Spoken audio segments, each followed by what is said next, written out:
جو لوگ دلائل کی دنیا میں ہار جانے کے باوجود بھی ڈھٹائی سے باطل دین پر ڈٹے ہوئے ہیں تو ان کو دو طرح سے ڈرایا جا رہا ہے. ایک یہ کہ جیسے تم بحث کی دنیا میں ہار گئے ہو، مغلوب ہو گئے ہو، تو ایسے ہی یہ ذہن میں رکھو کہ میدان جنگ میں بھی تم کو شکست ہوگی، کیونکہ اب آخری نبی آ چکے ہیں اور اللہ نے اپنے دین کو غالب کرنا ہے.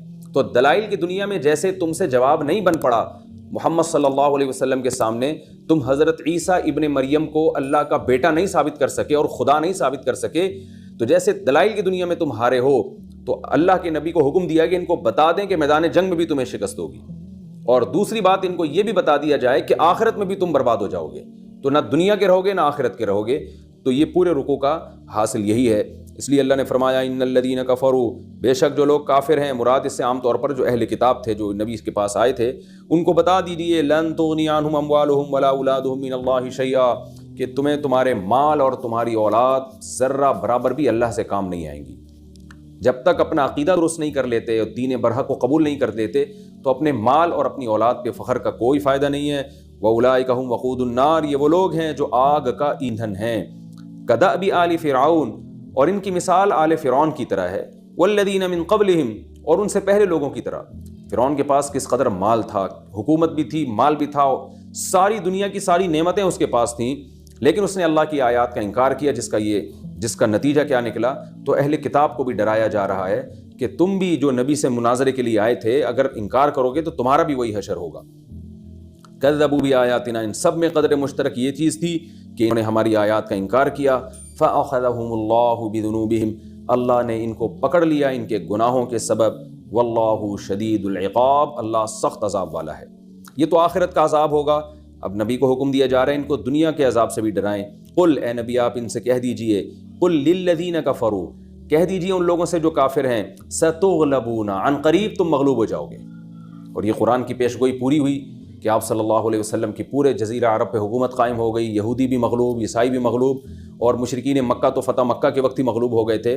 تو اے نبی آپ ان سے کہہ دیجئے کہ جیسے تم بحث کی دنیا میں ہار چکے ہو، ستغلبون، میدان جنگ میں بھی تم مغلوب ہو جاؤ گے.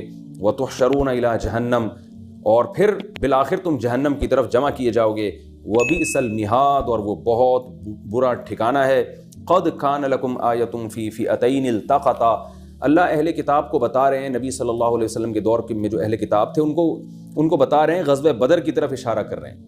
2 ہجری میں غزوہ بدر ہوئی ہے، 313 کا مقابلہ 1000 سے ہوا ہے. تو اور اس میں اللہ تعالیٰ نے اہل اسلام کو مشرکین مکہ پہ فتح دی ہے. تو اللہ فرما رہے ہیں اہل کتاب سے کہ جو اللہ 313 کو 1000 پہ غالب کر سکتا ہے، اسباب کی دنیا میں یہ ممکن نہیں ہے، کیونکہ ان کے پاس کچھ بھی نہیں تھا اور وہ اسلحے سے لیس تھے اور ان کے پاس سواریاں بھی تھیں اور یہاں زیادہ تر لوگ پیدل تھے. اس کے باوجود اللہ نے جب ان کی مدد کی ہے مسلمانوں کی، اس کا مطلب اللہ مسلمانوں کے ساتھ ہے. تو تمہیں یعنی یہود و نصارہ کو اس واقعے سے عبرت حاصل کرنی چاہیے کہ جب اللہ ساتھ دینے پر آ جائے تو پھر اسباب اور وسائل کو نہیں دیکھا جاتا. قد کان لکم آیۃ، تمہارے لیے ایک نشانی ہے، فی فئتین، 2 جماعتوں میں، التقطا، جن کی آپس میں ملاقات ہوئی تھی. یعنی بدر کے میدان میں 2 جماعتیں آپس میں ملی تھیں، اس واقعے میں عبرت کا سامان ہے. فئۃ تقاتل فی سبیل اللہ، ایک جماعت تھی جو اللہ کی راہ میں لڑ رہی تھی. وأخری کافرۃ، دوسری اللہ کا انکار کرنے والی جماعت تھی.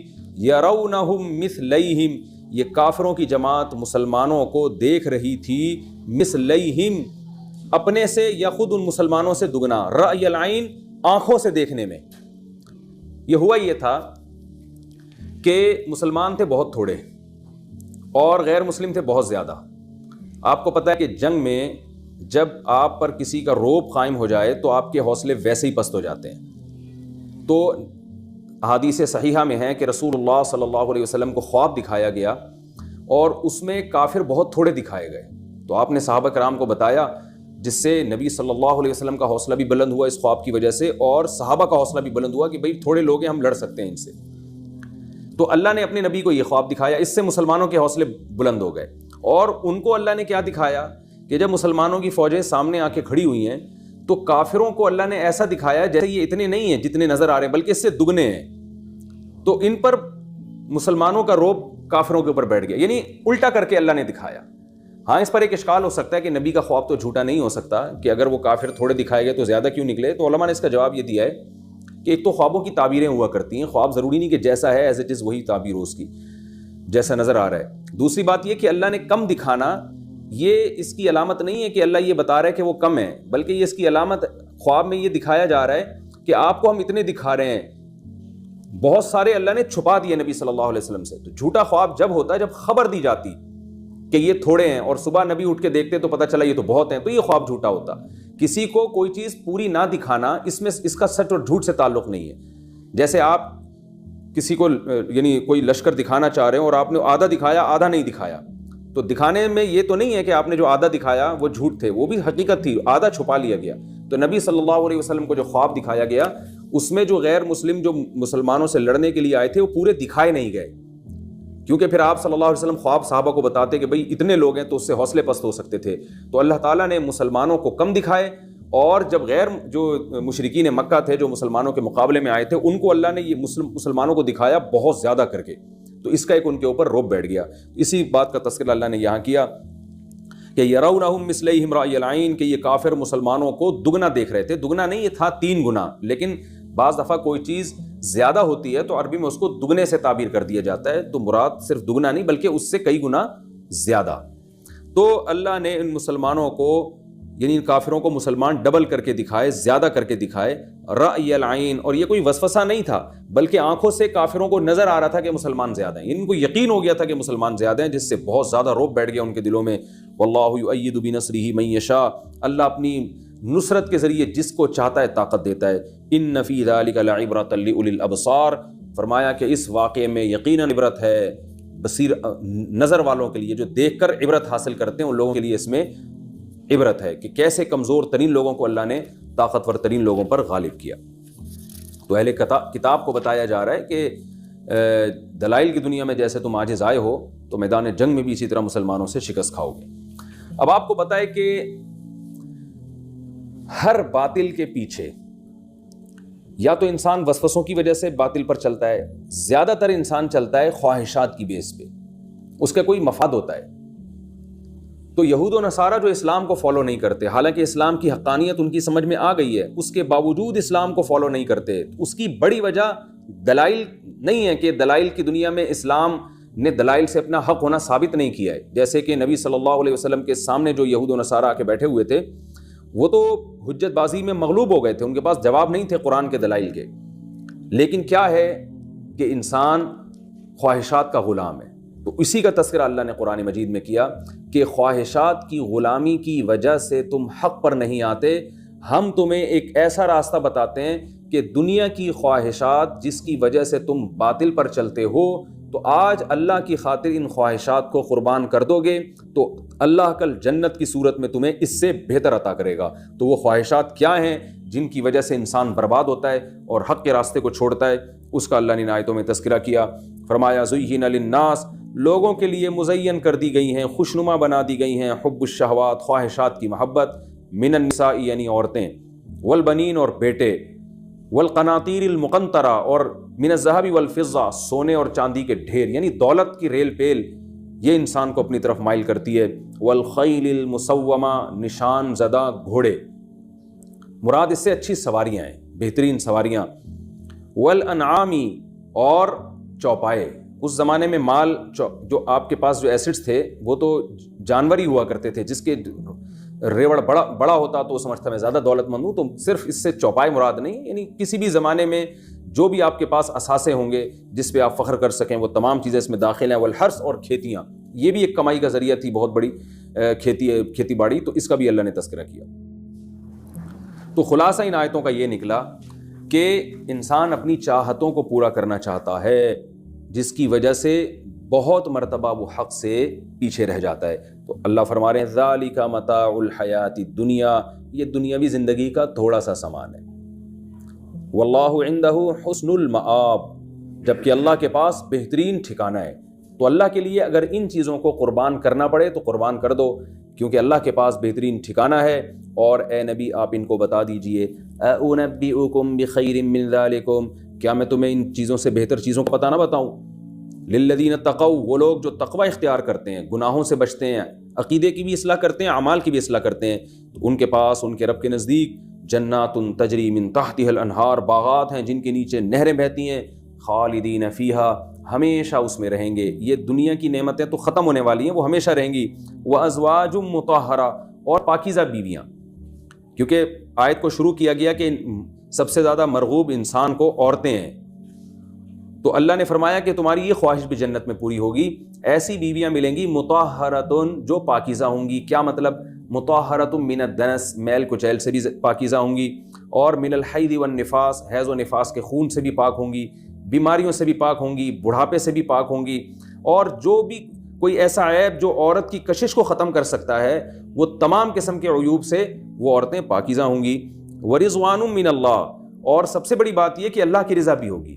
آج دنیا میں جو عیاشیاں کرتے ہیں، وقتی لذت تو حاصل کرتے ہیں، لیکن اپنے خدا اور اپنے رب کو ناراض کرتے ہیں، جس سے ان کا ضمیر ملامت کرتا ہے۔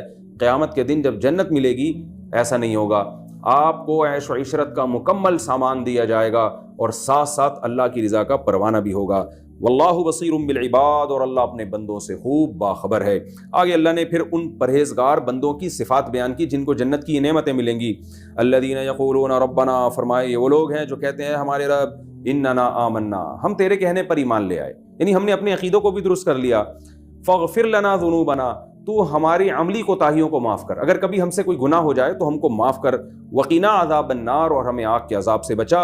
اور یہ تو ان کے دل کے جذبات ہیں جو اللہ نے بیان کیے۔ پریکٹیکلی یہ کیا کرتے ہیں، عمل کیا ہے ان کا؟ صرف عقیدہ درست نہیں کرتے بلکہ عمل بھی کرتے ہیں۔ وہ عمل کیا ہے؟ الصابرین، مصیبتوں پہ صبر کرنے والے ہوتے ہیں۔ والصادقین، کھرے اور سچے ہوتے ہیں، دو نمبری نہیں ہوتی۔ صدق منافقت کی اپوزٹ ہے، یعنی جو صادق اسے کہتے ہیں جو منافق نہ ہو، قول و عمل میں تضاد نہ ہو۔ والصادقین، سچے ہوتے ہیں، جس کو آج کی زبان میں کہا جاتا ہے نا ایک نمبر آدمی ہے، کردار کا ایک نمبر ہے، مالی معاملات میں، ہر معاملات میں ایک نمبر ہوتے ہیں، سچے ہوتے ہیں۔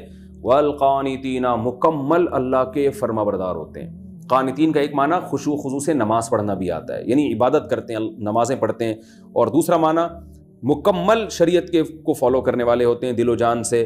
والمنفقین، بدنی عبادتوں کے ساتھ مالی عبادتیں بھی کرتے ہیں، یعنی اللہ کی راہ میں خرچ بھی کرتے ہیں، اور اتنے سارے نیک کام کر کے پھر فخر نہیں کرتے، بلکہ مستغفرین بالاسحار، صبح کے وقتوں میں اٹھ کے اللہ سے توبہ استغفار کرتے ہیں۔ یعنی اللہ نے جو بتایا نا، یہ جو دعا مانگتے ہیں اللہ ہمارے گناہوں کو معاف کر دے، اس سے وہم ہو سکتا ہے کہ شاید یہ گناہ کرتے رہتے ہوں۔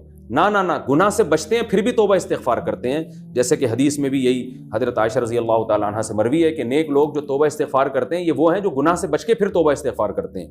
والمستغفرین بالاسحار، تو اللہ نے فرمایا کہ یہ نیک لوگ ہیں جن کو وہ نعمتیں ملیں گی جو ان دنیا کی نعمتوں سے 1000 گنا اچھی ہوں گی۔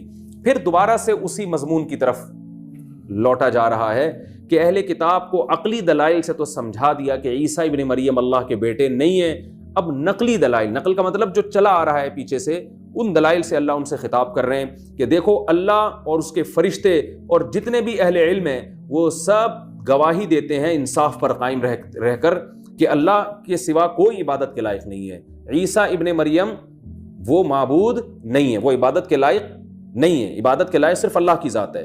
تو یہ چیز آسمانی کتابوں میں بھی تواتر کے ساتھ چلی آ رہی ہے، اور یہ شہادتیں سب جگہ موجود ہیں۔ تو تم اسلام کی نہیں مانتے تو ان کتابوں کی کیوں نہیں، ان کتابوں کو مانو جو تمہاری اپنی کتابیں ہیں۔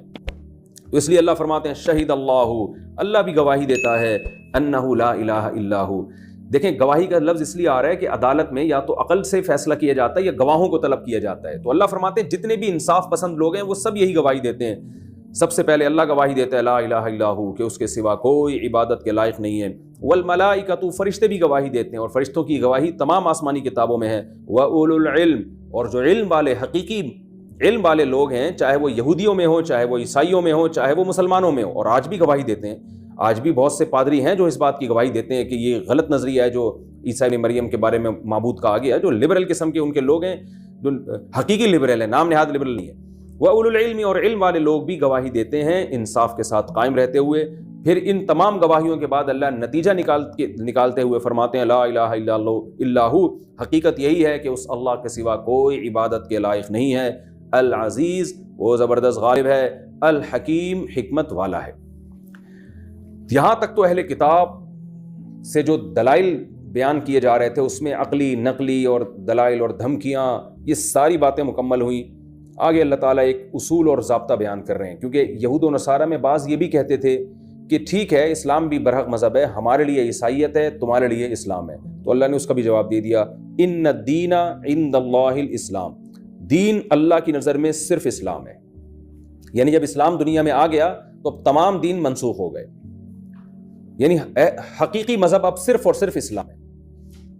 سوال پیدا ہوتا ہے جب اتنا اسلام میں جان ہے کہ اب اسلام کسی اور کو قبول ہی نہیں کرتا اور اللہ یہ اعلان کر رہے ہیں کہ اسلام کے علاوہ کوئی اور مذہب میں مانوں گا ہی نہیں, تو پھر اس سے تو کسی کو بھی اختلاف نہیں کرنا چاہیے تھا, اس کے برحق ہونے کے دلائل تو بہت مضبوط ہوتے.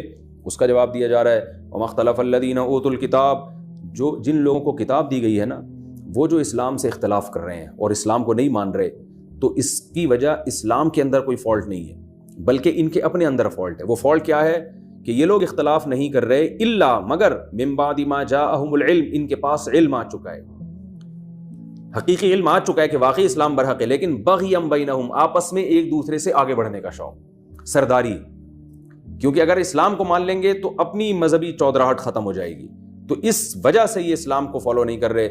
آگے پھر اللہ نے دھمکی دی وَمَن يَكْفُرْ بِآيَاتِ اللَّهِ, یاد رکھو جو اللہ کی آیات کا انکار کرے تو چھوٹا کام نہیں ہے. فَإِنَّ اللَّهَ سَرِيعُ الْحِسَابِ, اللہ عن قریب حساب لینے والا ہے. فَإِنْ حَاجُّوكَ, اے نبی اتنا کچھ سننے کے باوجود بھی اگر یہ آپ سے حجت بازی کرتے ہیں, یہ مخصوص قسم کے عیسائی جو آپ سے مناظرے کے لیے آئے تھے ان کی بات چل رہی ہے کہ اتنا کچھ کرنے کے بعد بھی آپ سے حجت بازی کرتے ہیں, فقول, تو آپ ببانگے دولیا اعلان کر دیں اسلمت وجہی للہ, میں اپنے چہرے کو اللہ کے سپرد کر رہا ہوں. یعنی مکمل اس کا یہ کنایا ہے کہ میں تو مکمل اللہ کا فرما بردار بن کے زندگی گزاروں گا, جو جس عقیدے کو اللہ غلط کہہ دے میں غلط کہوں گا, جس عمل کو اللہ غلط کہہ دے میں غلط کہوں گا, تو میں بھی یہ کام کروں گا. وَمَنِ اتَّبَعَنِی, اور جو مجھے فالو کر رہے ہیں وہ بھی یہ کام کریں گے.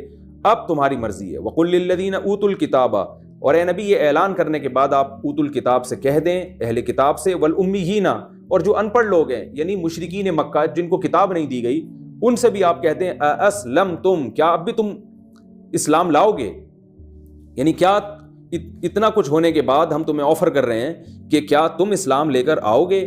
فَإِنْ أَسْلَمُوا, اگر آپ کی اس پیشکش کے بعد یہ اسلام لے آئیں, فَقَدْ اِهْتَدَوْا, تو یہ بھی ہدایت یافتہ ہیں, کیونکہ اسلام کسی خاص نسل کے ساتھ خاص نہیں ہے, کسی خاص قوم کے ساتھ خاص نہیں ہے. جو بھی یہودی ہو, عیسائی ہو, مشرکین مکہ میں سے کوئی بھی ہوگا, اگر وہ بھی اس کو فالو کرے گا تو وہ بھی سیدھے راستے پر ہے. وَإِن تَوَلَّوْا, لیکن اگر اس کے باوجود بھی یہ سیدھے راستے سے ہٹتے ہیں, اعراض کرتے ہیں, تو اے نبی آپ غم نہ کریں. فَإِنَّمَا عَلَيْكَ الْبَلَاغُ, آپ کے ذمے بات پہنچانا ہے.